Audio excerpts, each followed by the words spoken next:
हमारे साथ। नमस्कार, मैं हूं आपके साथ घनश्याम उपाध्याय और इस वक्त की बड़ी खबर की शुरुआत बिहार से करते हैं। महावीरी अखाड़े के जुलूस पर पथराव हुआ है। पथराव में 12 लोग घायल हुए हैं, कई पुलिसकर्मी जख्मी हुए हैं। मोतिहारी में 3 जगहों पर यह झड़प हुई है और पथराव के बाद जुलूस पर जिस तरीके से तस्वीरें हम आपको दिखा रहे हैं, पथराव हुआ, जुलूस पर पथराव करने के बाद झड़प हुई, 2 गुट आमने सामने आए। कल्याणपुर दरपा थाना क्षेत्र में यह झड़प हुई है, जिसकी तस्वीरें हम आपको दिखा रहे हैं। किस तरीके से छतों से पत्थरबाजी जुलूस पर की गई, नाग पंचमी के दिन की यह घटना है।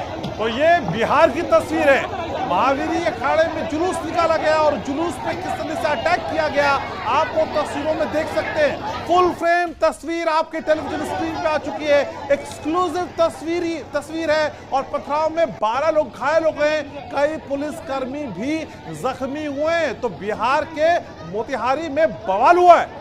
महावीरी अखाड़ा के जुलूस पर यह पथराव हुआ है, जिसकी तस्वीरें इस वक्त आप देख रहे हैं और इस पथराव में 12 लोग घायल हुए, साथ ही साथ कई पुलिसकर्मियों के भी घायल होने की खबर सामने आ रही है। मोतिहारी में 3 अलग अलग जगहों पर झड़प और पथराव की खबरें आई नागपंचमी के दिन और जुलूस पर पथराव करने के बाद झड़प हुआ। मैसी, कल्याणपुर, दरपा, ये वो 3 जगहें हैं जहां पर पथराव हुआ, जिसके बाद अब मौके पर सुरक्षा बलों की भारी तैनाती कर दी गई है और साथ ही साथ चप्पे चप्पे पर पुलिस की तरफ से निगरानी की जा रही है। तो उपद्रवियों ने जुलूस पर पथराव किया और आप देखिए बिहार में शायद ही कोई ऐसा दिन बीत रहा है जब लॉ एंड ऑर्डर को हाथ में ना लिया जाता हो, माहौल खराब करने की कोशिश ना की जाती हो। पिछले कुछ दिनों की बात करें तो बैक टू बैक ऐसी घटनाएं हुई हैं जो सवाल लगातार खड़े कर रही हैं व्यवस्थाओं पे। सीधे रुक कर रही है बिहार का शिवपूजन झा हमारे सहयोगी हमारे साथ जुड़ रहे हैं। तो शिवपूजन, हर दिन हर बुलेटिन में हर सेकंड बिहार से कोई खबर ना आए ऐसा नहीं हो सकता, लेकिन ये तो सांप्रदायिक दंगा भड़ाने की भड़काने की कोशिश है। लॉ एंड ऑर्डर कुछ बिहार में रहा है कि नहीं रहा? 2 अलग जिलों से ऐसी खबरें आ रही है। एक बगहा की कल हमने खबर देखी थी, तस्वीर देखी थी, तकरीबन ऐसी तस्वीर बगहा में भी देखी गई थी। मोतिहारी में भी झड़प हुई है, 3 अलग अलग जगहों पर ऐसी झड़प जो है वो देखी गई और उसके बाद भारी संख्या में पुलिस बल की तैनाती की गई। सबसे बड़ी बात यह है कि माहौल बिगाड़ने की एक सुनियोजित तरीके से कोशिश की गई, जिसमें पत्थरबाजी हुई, पत्थरबाजी के बाद लाठी डंडे चले, दोनों तरफ से नारेबाजी हुई और इसमें तकरीबन 12 से ज्यादा लोग, जिसमें कुछ पुलिसकर्मी भी शामिल हैं, वो तमाम लोग घायल हुए। कुछ का इलाज अब भी अस्पताल में चल रहा है और मौके पर जो घटनास्थल है वहां पर अभी फिलहाल पुलिस काफी ज्यादा तादाद में वहां पर बढ़ा दी गई है। आसपास के थानों से भी पुलिस बुलाई गई है और कोशिश की जा रही है माहौल को किस तरीके से नियंत्रित किया जा सके। चूंकि घटना कल की है, क्या अब तक ये बात सामने निकल कर आ पाई है कि आखिर क्या वजह रही कि 2 पक्षों के बीच में टकराव हुआ और उसके बाद इस तरीके से पत्थरबाजी होती हुई नजर आई? देखिए, अन्वेषण का विषय है, इन्वेस्टिगेशन अभी काफी प्रिलिमिनरी स्टेज में है और इस वजह से शायद पुलिस वाले बता नहीं पा रहे कि मुख्य कारण क्या है। लेकिन नारेबाजी दोनों ही तरफ से हुई थी। पत्थरबाजी जब होनी शुरू हुई उसके बाद दूसरा पक्ष भी काफी उग्र हो गया और लाठी डंडे खूब जबरदस्त तरीके से चले। बहुत सारे लोग जो पत्थरबाजी में उसमें घायल हुए हैं, लेकिन कुछ लोगों को चिन्हित किया गया है, कुछ प्रिवेंटिव डिटेंशन हुआ है जो पुलिस आने वाले वक्त में हमें बताएगी कि कितनी गिरफ्तारियां इस मामले में हुई हैं। कई लोगों के खिलाफ FIR दर्ज किया गया है। फिलहाल पुलिस की कोशिश यही है कि माहौल को किसी तरीके से शांत किया जाए। लेकिन शिवपूजन, ये मान लिया जाए ना कि बिहार में किसी को किसी का डर नहीं है। लॉ एंड ऑर्डर जैसी चीज तो चकनाचूर हो गई है। पत्रकार को घर से बाहर बुला के गोली मार दी जाती है, सरकारी जो अधिकारी होता है उसके सिर पर पिस्टल तान दी जाती है, घरों से जुलूस पे पथराव कर दिया जाता है।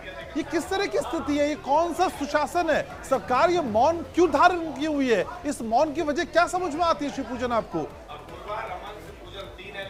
देखिए, एक सवाल हमने किया था नीतीश कुमार जब वो दिल्ली से आए थे और श्रद्धांजलि अपनी अर्पित करके, उनका कहना था कि आंख दिखा करके दिल्ली से वापस आए हैं। उनका यही कहना था कहाँ है अपराध बिहार में। तो एक तरीके से ऑस्ट्रिच सिंड्रोम से ग्रसित दिखते हैं नीतीश कुमार। उनको दिख ही नहीं रहा कि बिहार में अपराध कहाँ हो रहा है। लेकिन दिन भर की घटनाएं मैं आपको बता दूं, कोई ऐसा दिन नहीं होता है जब 4 से 5 बड़ी खबरें अपराध जगत से जुड़ी हुई मैं ऑफिस को नहीं भेजता हूं और अपने दर्शकों तक नहीं पहुंचाता हूं। चाहे वो लूटपाट की घटना हो, चाहे बैंक डकैती की घटना हो या फिर हत्या की घटना हो, कल भी जो है सरेआम जिस तरीके से गोलियां चली हैं दानापुर बिल्कुल में, बिल्कुल ये बड़े तमाम सवाल चीजें यहां इस बिहार बात की सरकार पर तस्दीक खड़े हो रहे हैं, लेकिन इन सबके बीच स्वाति मेरी सहयोगी न्यूज रूम से हमारे साथ जुड़े। स्वाति, ये जो पूरी घटना हुई उसके बाद से लगातार कई बड़े सवाल खड़े हो रहे हैं। इससे पहले हमने हनुमान जयंती के दिन देखा किस तरीके से नालंदा में हिंसा हुई, और अब नाग पंचमी के दिन जो तस्वीरें आ रही है मोतिहारी के अलग अलग जगहों से, वो कहीं ना कहीं चिंताजनक है।